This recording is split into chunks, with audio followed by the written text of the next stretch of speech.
নাইম ভাইয়ের গল্পটা কিন্তু 3 দিনের টাস্ক করা থেকেই শুরু। সব হতাশাগুলো নিয়েই ঝাঁপ দেওয়াটা প্রথম কর্তব্য। 3 দিনে কত বেশি ইমপ্রুভমেন্ট হয়েছে।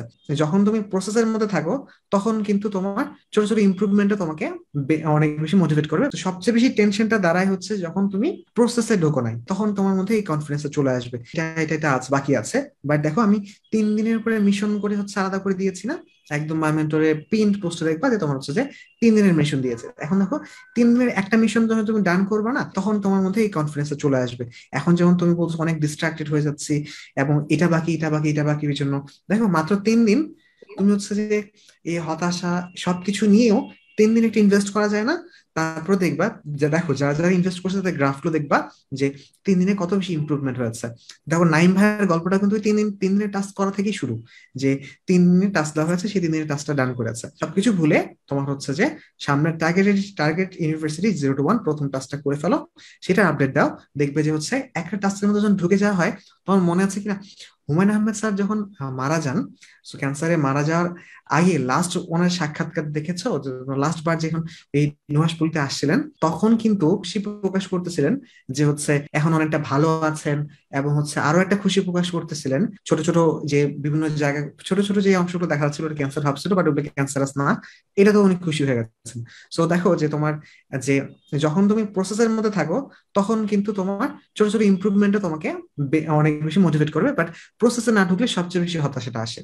যারা আইসিইউ তেও থাকে তারাও যখন হচ্ছে তোমার, আমার ওরকম অনেক এক্সপিরিয়েন্স আছে। সো আমার তোমার হচ্ছে অপারেশন টপারেশনের ক্ষেত্রেও ছোট বোনকে নিয়ে এক্সপিরিয়েন্স আছে। কিছু রিসেন্টলি হচ্ছে তোমার অন্তঃপুর হচ্ছে তোমার ক্ষেত্রে একটা এক্সপিরিয়েন্স হয়েছে, ইনফেকশনটা কিডনির কাছাকাছি চলে গেছে। হ্যাঁ, কিডনি ইনফেকশন টাইপ পর্যায়ে চলে গেছে অন্তঃপুর। কিডনি ইনফেকশন টাইপের যখন চলে গেল, তখন কিন্তু তোমার ব্যাপারটা খুবই সিরিয়াস সিভিয়ার অনেক বিষয়। সিটি স্ক্যানও করালো, হ্যান ত্যান বিশাল বিশাল যোগ্য এটা সেটা অবস্থা। কে বলে সিআরপি বলে যেটাকে, ইনফেকশন রেট হচ্ছে নর্মালি যেটা 5 থাকে, অন্তঃপুর সেটা তোমার হচ্ছে 79 হয়ে গেছে। কাইন্ড অফ হচ্ছে তোমার একদম খুব খারাপ অবস্থা আর কি। হ্যাঁ, তো সবকিছু অনেক খারাপ অবস্থা।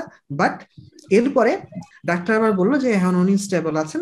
তো যখন স্টেবল আছেন বলেন, তখন অন্তত হসপিটালে ভর্তি আছে, তখনও হাতের মধ্যে অনেকগুলো মেশিন টেশিন লাগানো। বাট তখন সবাই খুশি। কেন খুশি? খুশি সংবাদ কেমনে হয় যে হচ্ছে দেখো যখন প্রসেসে আছে দেখতেছি আমরা, কারণ উনি স্টেবল আছে, স্টেবল চিকিৎসা চলতেছে, এখন কিন্তু সমস্যা নাই। এখনো যদি পুরোপুরি সুস্থ হয়নি, হয়ে যাবে সামনে। তারপর দেখা গেল তারপর পরের 3-4 দিনের মধ্যে সুস্থ হয়ে গেল। তো সবচেয়ে বেশি টেনশনটা দাঁড়ায় হচ্ছে যখন তুমি প্রসেসে ঢোকো নাই। হ্যাঁ, তো ওই জন্যই এখানে হচ্ছে যে মানে তোমার টেনশন করতে থাকাটাকে প্রথমেই রিজেক্ট করে দেওয়া হয়। যে বলা হচ্ছে যে আমি বলবো ডু, তুমি বলবো ডান, মাঝখানে কোনো কথা নাই, তাই না? মাত্র 3 দিনের একটা সময় টাস্ক দেওয়া হয়েছে, তুমি আসবা 3 দিনের টাস্কটা করা যখন শুরু করবা, ঢোকার পরে তখন তোমার হচ্ছে যে ওই তুমি বুঝতে পারছো হ্যাঁ আইসিইউ তে বসে আছো, বাট আইসিইউ তে বসে থাকেও ভালো লাগা পসিবল। কারণ রোগীর যখন ইমপ্রুভ হয়, তখন তো কিন্তু তোমার হচ্ছে যে আইসিইউ তে বসেও তুমি ভালো ফিল করো যে না আমি একটা প্রসেসের মধ্যে আছি, সামনেই ঠিক হয়ে যাবে। যখন ডাক্তারও খুশি, অন্তুকে নিয়ে আমরাও সবাই খুশি, তখন কিন্তু অন্তর অবস্থা কিন্তু মোটেও খুশিকর না। ওর অবস্থা কিন্তু চোখ মুখের দিকে তাকানো যায় না, খুব বাজে অবস্থা। বাট জানি হচ্ছে একটা প্রসেসের মধ্যে আছে, সামনেই সুস্থ হয়ে যাবে। তো তুমি অনেক কিছু মিলে প্রসেসে না ঢোকাটা সবচেয়ে বেশি হতাশাজনক সিচুয়েশন ক্রিয়েট করবে। টাস্ক ফেয়ার এই জন্য হচ্ছে সব হতাশাগুলো নিয়েই ঝাঁপ দেওয়াটা প্রথম কর্তব্য।